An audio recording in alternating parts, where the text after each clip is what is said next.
भजत शर्मा, माफ कीजिए रजत शर्मा की बात कर रहा था, जो अपने आका के हार से बुरी तरह बौखला गए। दोस्तों नमस्कार, आज चर्चा गोदी मीडिया पर करेंगे, जो हड्डी और बोटी के लालच में खास नेता का तलवा चाटते नजर आते हैं और जनता को हकीकत नहीं झूठ परोसने में इन्हें जरा शर्म नहीं आती। सच तो यह है, गोदी मीडिया भारत के साथ साथ भारत के नागरिकों के साथ गद्दारी कर रहे हैं। पर अब जब उनके आका 400 पार नहीं हुए, तब वह इस तरह बौखला गए हैं कि गोदी मीडिया के एंकर का दिमाग और जुबान से नियंत्रण छूट गया है। आधे पागल हो गए हैं। हकीकत यह है कि गोदी मीडिया के पत्रकार नहीं, अब दल्ले बनते जा रहे हैं। महाराष्ट्र की बात की जाए तो यहाँ दल्लों को भाड़खाओ कहा जाता है और हकीकत भी यही है कि यह दल्ले भाड़खाओ गोदी मीडिया भारत के भाग्य से खिलवाड़ कर रहे हैं। जनता के हित ना सोच या अपने आका का स्वार्थ साधने के लिए किसी भी हद तक गिर सकते हैं। अब आपके जहन में सवाल उठेगा कि आज गोदी मीडिया या भाड़खा को क्यों कोसा जा रहा है। चलिए वह भी आपको दिखाते हैं कि कैसे इंडिया टीवी के कर्ता धर्ता रजत शर्मा कांग्रेस की प्रवक्ता रागिनी नायक को लाइव डिबेट में बहन की गाली दे दिए। सच कहूं तो मुझे लगता है कि कितने घिनौने मानसिकता का आदमी है यह आपने देखा, जो एक महिला को लाइव शो में बहन की गाली दे दिए। यह सत्य है, घटिया मानसिकता साफ नजर आ रही है, असली शक्ल उजागर हो गया है। सोचे, जिस डिबेट को भारत की जनता देख रही हो, जिसमें माँ बहन बच्चे सब शामिल हो, उस शो में यह भाड़खाओ अपने आका के हारने के गम में इतना दुखी हो गया कि लाइव कार्यक्रम में माँ बहन की गाली बक दिए। रजत को लगता है कि भारत के संविधान से वह ऊपर है, क्योंकि उनके आका उन्हें कुछ नहीं होने देंगे। वह भूल गए शायद कि उनके आका जिस संविधान को बदलने के लिए एड़ी चोटी का जोर लगा दिए थे, जनता उन्हें ही उखाड़ फेंकने की तैयारी कर चुकी थी। और अंत में वह नजारा भी आपने देखा होगा कि संविधान के किताब को वह किस तरह चूम रहे थे। रजत शर्मा की बौखलाहट भारत की जनता देख चुकी है। इतना ही दर्द हो रहा है तो मेरा सुझाव यही है, दलाली छोड़ क्यों नहीं भाजपा ज्वाइन कर लेते। एक और सच के भारत की जनता जान चुकी है कि 2 कौड़ी के आदमी की क्या मानसिकता है।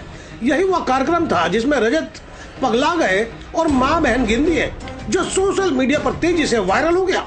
मैंने क्या कहा था उसको मत मिसकोट करिए। मैंने कहा था कांग्रेस अगर 90 सीटें भी जीत ले तो उसकी जीत मानी जाएगी। नरेंद्र मोदी, ये दर्शक देख रहे हैं, आपने कहा था कोई बड़ी बात नहीं है। मैं सुन रही थी आधे घंटे से, मैं सुन रही थी आधे घंटे से, मैं सुन रही थी आधे घंटे से। मैंने क्या कहा था उसको मत मिसकोट करिए। मैंने कहा था कांग्रेस अगर 90 सीटें भी जीत ले तो उसकी जीत मानी जाएगी।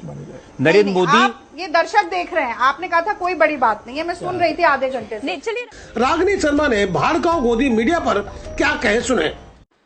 मेरे माँ बाप, मेरे बूढ़े सास ससुर, मेरे बच्चे, सब वो वीडियो देख रहे थे। कांग्रेस के लाखों करोड़ों लोग, इस देश की जनता वो वीडियो देख रही थी। आपने मुझे गाली दी सिर्फ इसलिए कि मैं ईमानदारी से अपनी पार्टी का काम कर रही हूं, और सिर्फ गाली नहीं दी। उसके बाद सुबह आपने मुझे धमकाना शुरू किया। आपने कहना शुरू किया कि अगर प्रेस कॉन्फ्रेंस किया जाएगा तो डेफेमेशन का केस करेंगे। मतलब आप चोरी करें, उसके बाद आप सीना चोरी करें। आपको लगता है कि धमकाने से हम डर जाएंगे? और ये आंसू सिर्फ इसलिए नहीं है कि मेरा अपमान हुआ है, ये आंसू इसलिए है कि आप सोचते हैं कि सत्ता का घमंड इतना है, अहंकार इतना है, आपको लगता है कि आप कुछ भी करेंगे और बच के निकल जाएंगे क्योंकि मोदी जी का हाथ आपके ऊपर है। आप गाली दें, उसके बाद आप कहें कि आप ही डेफेमेशन का केस करेंगे और कांग्रेस पार्टी पीछे हट जाएगी। मैं याद दिलाना चाहती हूं आपको रजत शर्मा जी, महात्मा गांधी ने इस देश में सबसे पहले अभय का पाठ पढ़ाया था। चंपारण में नीलहे जबरदस्ती नील की खेती कराते थे। गांधी जी ने कहा था कि सत्ता के गुरूर से डरो मत, अत्याचार से, शोषण से डरो मत। कितनी भी ताकत हो सरकार के पास, डरो मत। और मुझे लगता है कि वही आज राहुल गांधी भी चरितार्थ कर रहे हैं जब वो ये नारा देते हैं डरो मत। तो देखिए, हम डरे नहीं, आपकी गीदड़ भपकियों से नहीं डरे। सबसे पहले तो मुझे लगता है कि आपको बताना चाहिए था कि अगर आपने गाली नहीं दी तो आपने कहा क्या है, कौन से शब्दों का इस्तेमाल किया है। वो आपने नहीं किया, क्योंकि न सिर्फ आपका मुखौटा हटा है, बल्कि आपके मन में कितना मैल है, कितना जहर है, कितना गुस्सा, कितना क्रोध, कितनी घृणा है, वो सब आज कहीं ना कहीं बाहर आया है।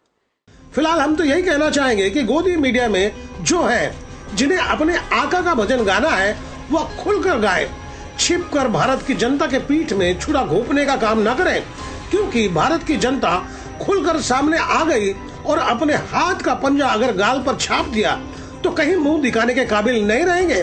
कंगना को याद कर लें, भारत माँ के ऐसे कई लाल हैं जो गाल लाल करने में कोई गुरेज नहीं करेंगे, जरा संभल के। तो दोस्तों, आपको मेरी खबर बेहतर लगी हो तो लाइक करें, सब्सक्राइब करें और बेल आइकन दबा दें। आप कोई सुझाव देना चाहते हैं तो कमेंट बॉक्स पर लिख भेजें। तो गोपाल साहब को दीजिए इजाजत, हम जल्द दूसरी खबर के साथ हाजिर होंगे।